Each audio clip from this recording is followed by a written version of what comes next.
Hello everybody, I'm back. First of all, let me say thank you for all the great feedbacks I've had in my previous videos. I know it's been almost 2 years since I've posted anything, but I wasn't really sure how to go on with YouTube.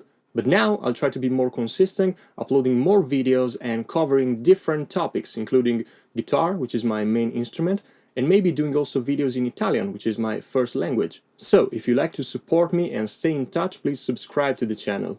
But now let's jump to the topic of the day. In a recent livestream announcing his latest record, DJESSE, I've heard Jacob Collier talking about his favorite chord. Oh, by the way, in 2017 I had the chance to play a gig right before Jacob at Fano Jazz by the Sea Festival.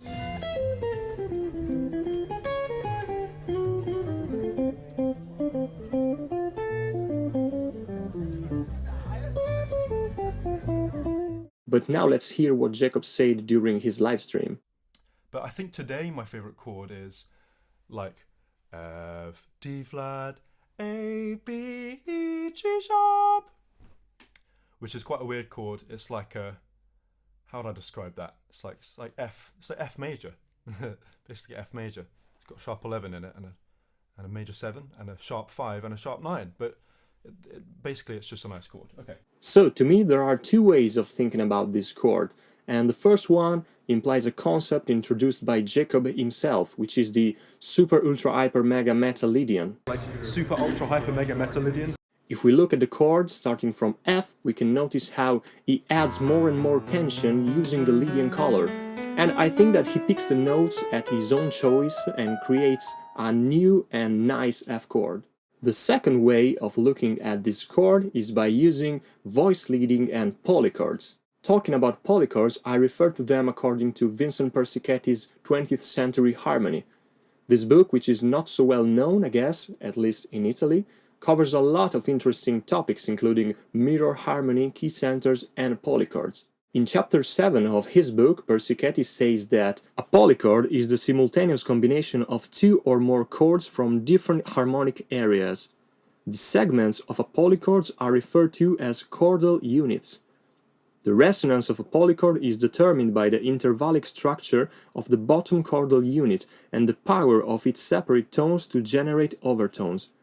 When the tones of the bottom triad are spread apart, the fundamental position is most sonorous. A polychord gains resonance if smaller intervals are placed in the upper register and wider intervals are placed in the lower register.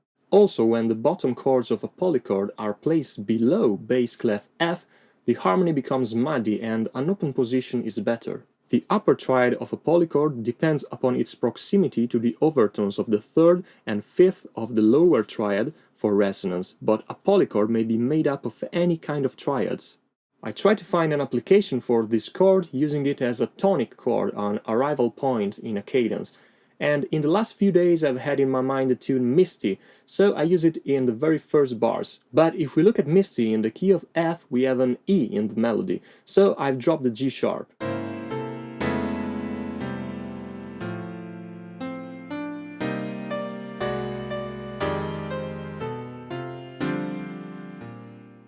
But Persichetti notes that when the bottom chordal unit is augmented, like in this case, the most resonant polychord is given by an upper major triad, build a minor third, a tritone, or a perfect fifth above the bottom chordal unit. And an augmented triad is perfectly symmetrical, so each note could be the root.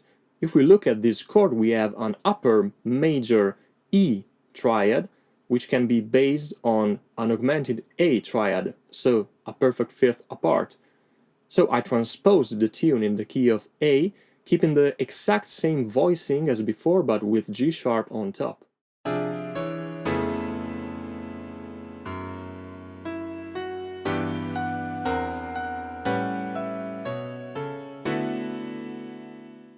So once again Jacob Collier reveals to be a source of inspiration for older but yet useful concepts. In fact, we can hear a lot of polychords, for instance in Bartòk's String Quartet No. 5.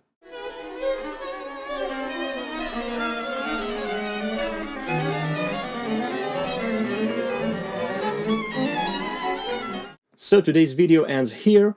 thank you for watching, and if you enjoyed it, please share it with your friends and let me know in the comments below if you have suggestions for topics you'd like me to cover. See you next time!